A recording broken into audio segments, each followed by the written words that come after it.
Check 1 2. All right. Can you clap? Boom. All right. Check 1 2 1 2. No, I already checked it. Anyways, so on the couch, on the casting couch with me, we have babi.graphics, aka Kidran, or isn't it supposed to be Kidran, aka babi.graphics? Kidran, aka babi.graphics, aka Kid. I got. What do you like? I forget that I need to give you the mic sometimes, but whatever. Look, this is very scuffed. All right, Kidron, do you want to explain to the people at home what the fuck just happened in this bedroom? Where do I even begin? We mutilated how many, like fucking 6 bananas? I don't know. We lost count.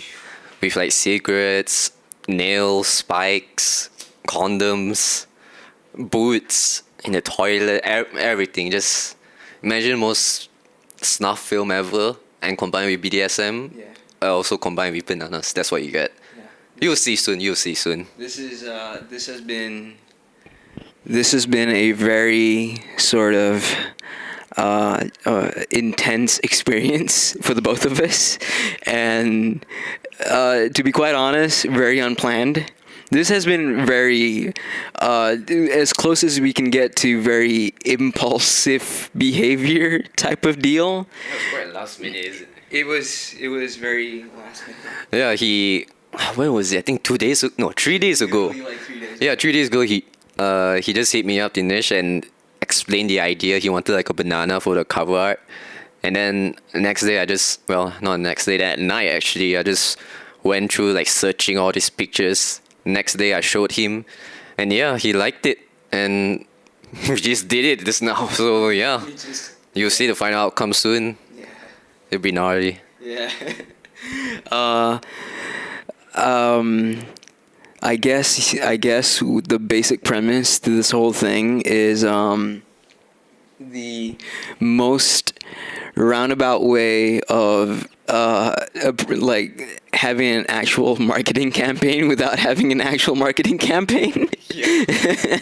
And I guess when the song does come out, it'll make a lot. I know it's not gonna make a whole lot of sense when the song does come out, but I think we've just completely annihilated the idea of rationality today. And I think moving forward in our art careers, we might I don't know. We're in the wild, wild west right now. We're either going to be billionaires or we're just going to be heroin addicts on the street. Maybe both. Probably both. Yep. Probably both. All right. Now, I'm going to ask you a couple of real questions. Real as fuck questions. Sure. Real hip-hop. What's the modus operandi for babi.graphics? Well, I think I'll just give like a history of why babi.graphics got started in the first place.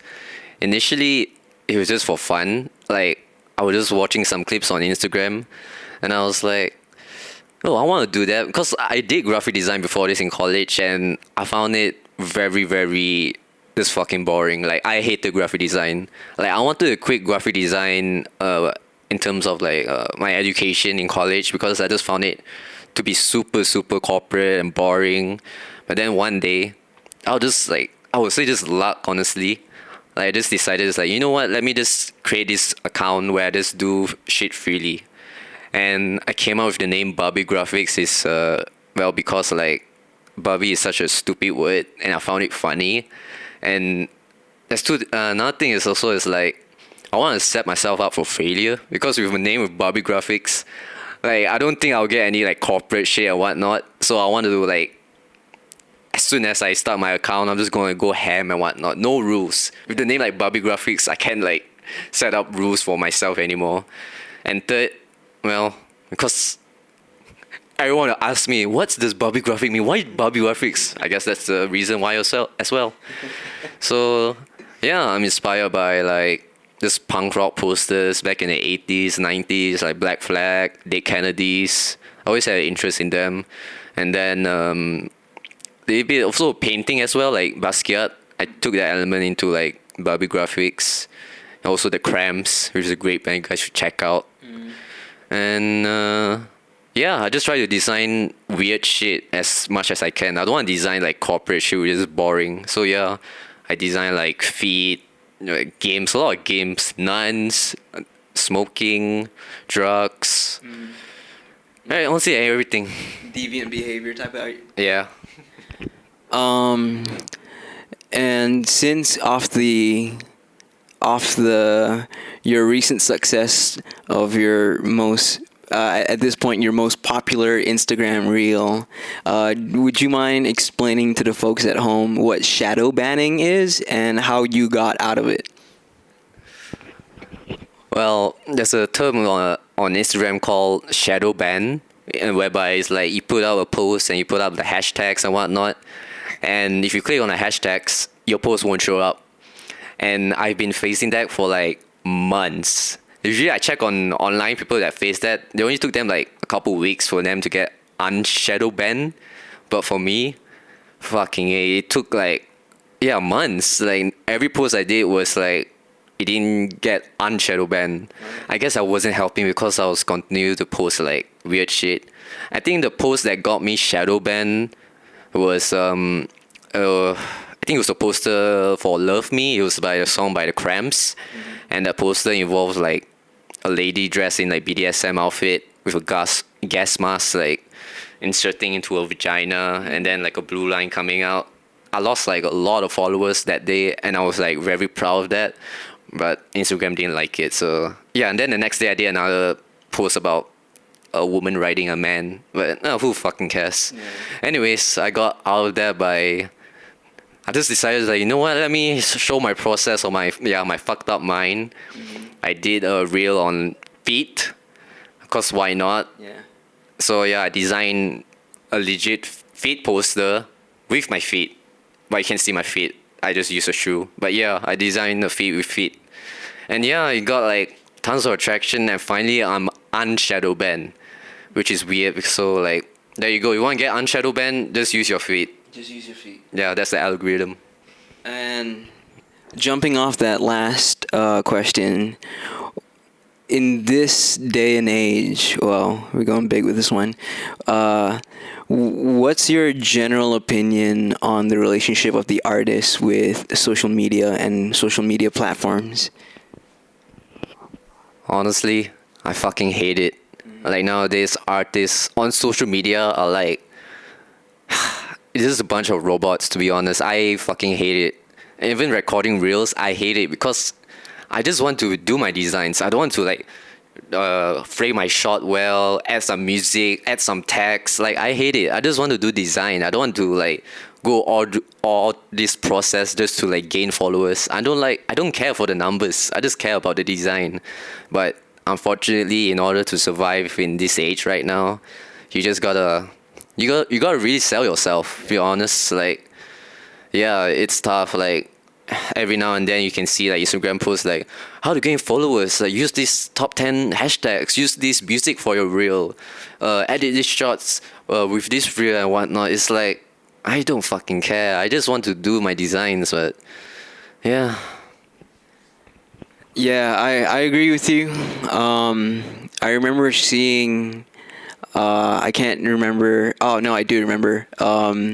This YouTuber artist named Kat Graham. I don't remember if I'm spelling it correctly or not, or if I'm saying it correctly. And she also did a really cool deep dive into like how Instagram is turning a lot of like artists into like process artists who are like forced into this position where people are where they're sort of the word I'm looking for is like you're forced into a position where they're supposed to entice an audience into taking a look at the process of making the art. And I'll be honest with you, if you're the kind of person who really enjoys like making those process videos, showing people what the nitty-gritty of like making a visual art piece is like, that's great, good on you. But that shit gets boring. It's the process of making art is boring. It's nonsensical, and most of the time it doesn't even really feel like it adds to the actual final art piece. And like I guess I suppose what we were also talking about with this particular topic is that like the devaluation of art in this specific era, in the social media AI era, and whatever the fuck you want to call it, is funny as fuck because yeah, like nobody cares anymore about the actual final product of what is created at the end of the process. It's just being able to garner an audience or like garner any sort of like engagement per se on like whatever, like literally like it's like squeezing blood out of that rock. And I imagine for you it takes a toll. It takes a toll on your health, your mental health, or like even like it might even pose like an existential kind of question, I suppose. But yeah, I mean it's great that I have an artistic compatriot like you, where we can sort of back and forth and talk about these terms and stuff like that, and like these things, because not a lot of people do. And when people do talk about it, it's usually done in that sort of neo-capitalist, internet capitalist way, where they're trying to sell you something or like try to make it out to be as like the next big thing, or like, if it's not the metaverse, it's AI, and if it's not AI, it's some other type of shit, where it's obviously, to anybody who actually knows or is familiar with the process of making art and enjoying art and consuming it and sharing it with other people, understands that it's a very benign thing, and it really has no place in it, but we're forced upon it because that's just what capitalism does to artists. And I guess, how long have we been on this couch? I don't know how long this couch. Yeah, I don't know how long either. Hang on, let me take a look. Oh, we've been on here for 12 minutes. I guess we can go for another 5 minutes or another 10 minutes or something like that. Do you want to explain to the people at home how we came together? No, it's such a... Let's do it. It is a great story. Keep going. I'm going to see if I'm praying and stuff. All right. So I think it was 2019, if I'm not mistaken. I was at this gig. It was at Gomba. I forgot that place again. Right. I don't know. It was like, how many bands was there from like morning until night? It was insane. And Sweet Ass was about to play. Yeah. And I went up near the stage there. I looked to my left. I saw this guy. And then I was like, then he looked at me. I was like, hey man, what's up? And he was like, hey man, what's up? And then he just gave me his beer. I drank a bit. We talked. But, to be honest, I couldn't hear shit because Sweet Ass was so loud. Yeah. They're not even playing yet. They were so loud. And I was like, oh yeah, man, yeah. And then that was honestly the last time we talked. Yep. But then, by coincidence, yep, I would say, I forgot what year was it, but it was after COVID. And there was a free gig playing at Reds KL. Oh, it was the Ramayan gig. Yeah. Shut down by the police. Yeah. And then I actually noticed you beforehand on social media, because like there was this band about to play called Sonic Maha. I was like, wait a minute, why is that Indian guy looks familiar? Yeah. I was like, oh shit, I know him. So yeah, by coincidence, again, by luck, I met him at Reds KL. I just tapped him on the shoulder. I was like, hey man, do you remember me? He's like, you're the guy who gave me the free beer and you're playing at Sonic Maha, right? Yeah. And yeah, then we just hit it off. We talked afterwards, and then the police raided the place. Yeah, shut the whole shit down. Yeah, and then we were like, we want to go to a bar. Yeah. So yeah, we just went to a bar. We talked a bit, explain what we're doing, show like my work to him, and then he was like, hey, cool man. It's like, and then you said like you wanted to do a EP cover, right? Yeah, I was in the process of like making that EP B-roll at that moment. Yeah. And I was like thinking about like actually getting a person to make actual art EP cover. Yeah. I was not at that moment in time. I was like thinking whether I should just take a random picture of like a fucking toe or something like that and use that as the EP cover. But I was thinking maybe for like the benefit of my future or something like that, I should probably get like an actual graphic designer or something to get behind that project. And I was just like, I fell in love with your art style when we were. Oh yeah, I fell in love with your art style, and then I think like I don't remember when exactly, but like a couple of months after after Rex Kale, I hit you up properly, showed you a couple of my demos, and then commissioned you to make the cover for B-roll. Yeah. And It was one of my favorite like commissions I did. yeah. Explain to them what we had to do for that. Yeah, so the idea was like, if I remember correctly, like you want to take a photo shoot beforehand for like the album, for the EP cover, but you wanted to be like some fucked up grungy place. Yeah. So I was like thinking, I was like, what place could be perfect for this like atmosphere?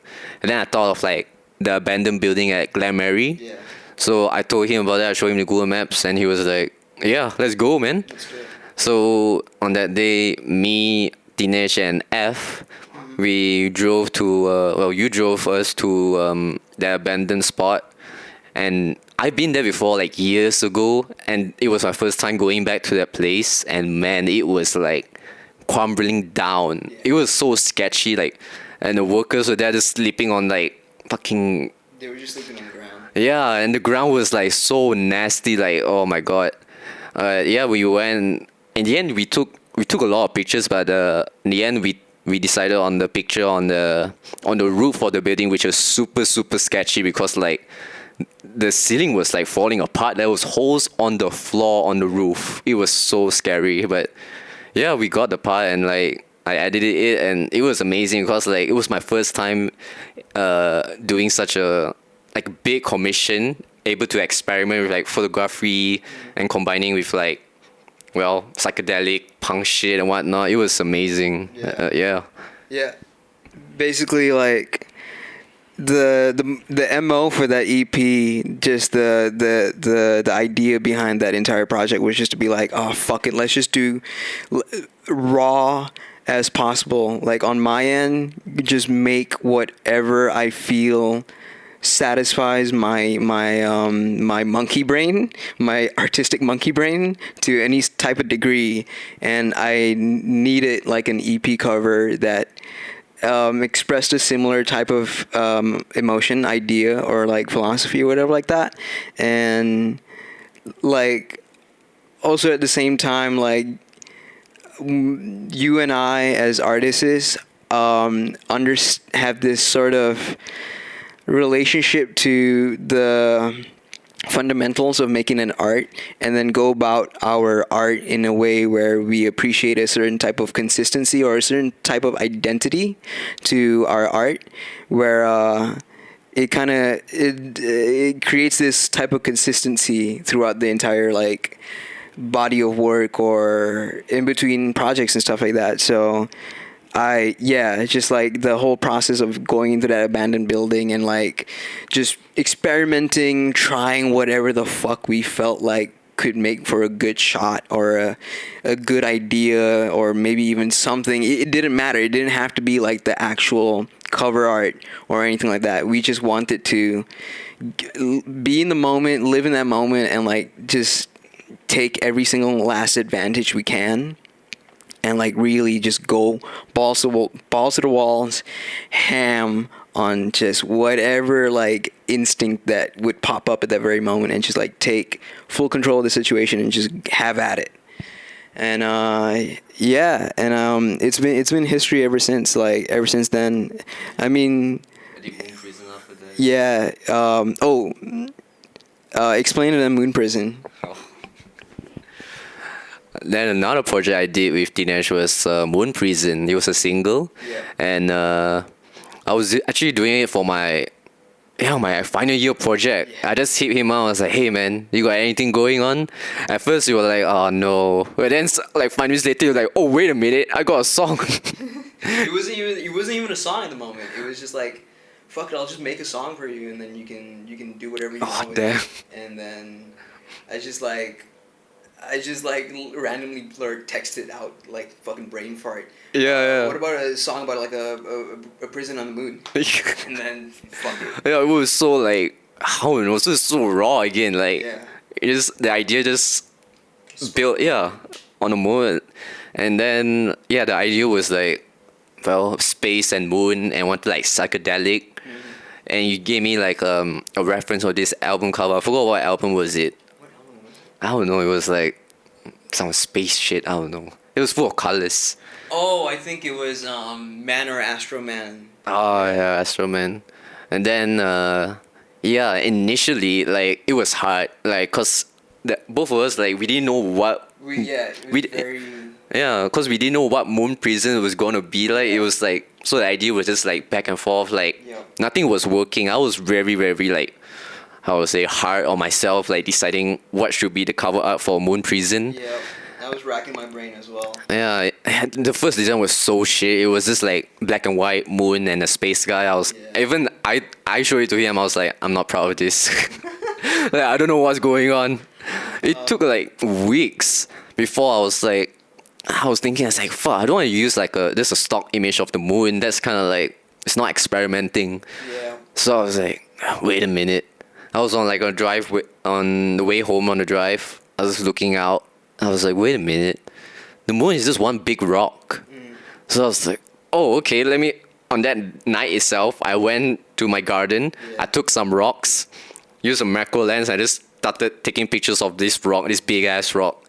And then I Photoshop it, I like merge it together. And I color grade it. And he was like, wait a minute, this is perfect. And then I got the colors right and down and everything. It was amazing. Then I met you at a gig. I showed it to him. Yeah. And then I was like, I feel like something's missing at the top left, because the top left was still empty. Yeah. And then you just like, Again, blurred it out. Just, what if you put Cthulhu? Well, I was like, just very spur of the moment. I think in that very moment I might have been drunk as well, probably 100%. I just swear, very spur of the moment. Just like, what if you put Cthulhu in the top left corner of the cover art? and I did. Yeah, I was just like, okay, man. I went back home that night. I found like some eyeballs, some tentacles, merged it together, Photoshop it and whatnot, and then boom, it was done. It was one of my, I guess, proudest work I've done, because like the amount of experimenting that I had to go through, the trial and error. Yeah. Holy shit. For the song itself, it was a very similar type of process, because again, like, it was such a spur of the moment, but we were both experiencing like art block to a certain degree, but at the same time we were still very much in we still very much had that desire to experiment and really like just push ourselves to whatever boundaries or thresholds we could. And that very song was very similar process. It was like I was back and forthing with him and a couple of other friends, like demos and stuff like that. And by the time like it started like really picking up speed, that particular project, the demos start solidifying a little bit more. I even started to sing on that project, so like more so than I ever did in like the rest of my actual like my music career, I guess. Like the red eye. And yeah, like when he showed me like the lyrics to the song, I like, to this day, like even though I didn't listen to the song like that often, but that song is like fucking buried into my mind, because every hour I listen to that song trying to like dissect what will be the cover art. And I kept on hearing like the red eyes and whatnot. I was transcending in the middle of the night, like this. My brain was exploding. Just two psychopaths Yeah, psych each other out. dude, I swear to God, that night was insane. And then I also did like promos for that, like the posters and whatnot. We incorporate like the Clapmother's mask, put like red eyes and whatnot. It was such a like, I was quite happy, like I was inspired by like the lyrics and whatnot. It was a fun time. Yeah, it was.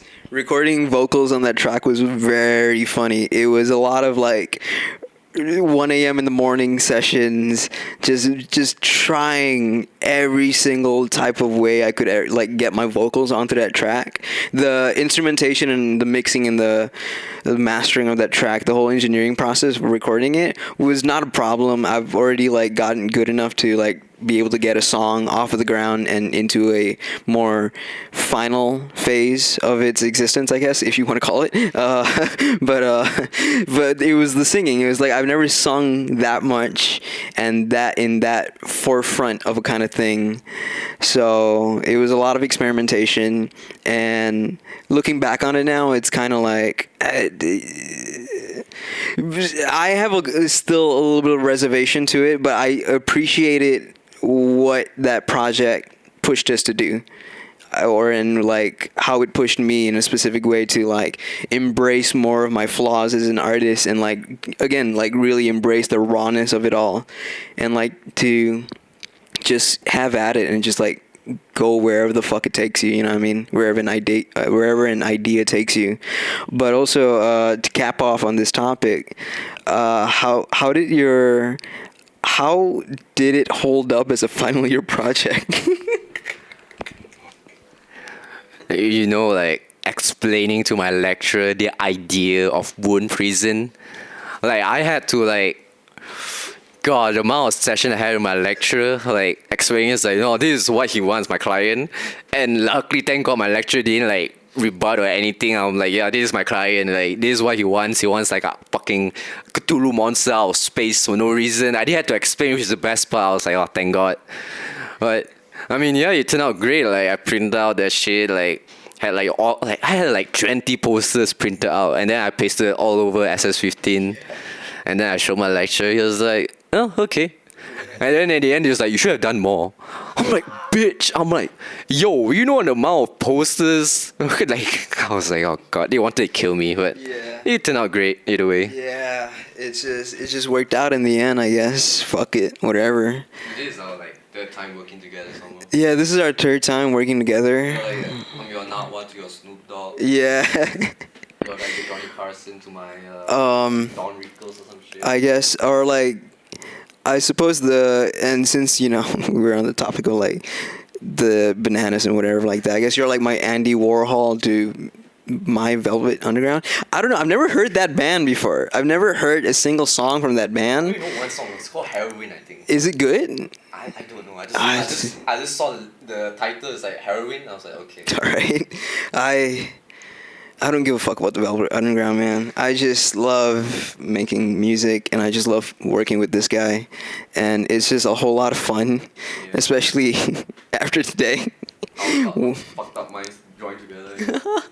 just two psychopaths just coming together as one and just torturing as many bananas as they could today. Like truly unhinged behavior. Bananas were definitely harmed in the process of making whatever the fuck this is gonna be. But I think we're almost at 30 minutes on this recording, so any last words? Go fuck yourself. Fuck yeah. I'm into that. Go fornicate yourself. Cunt.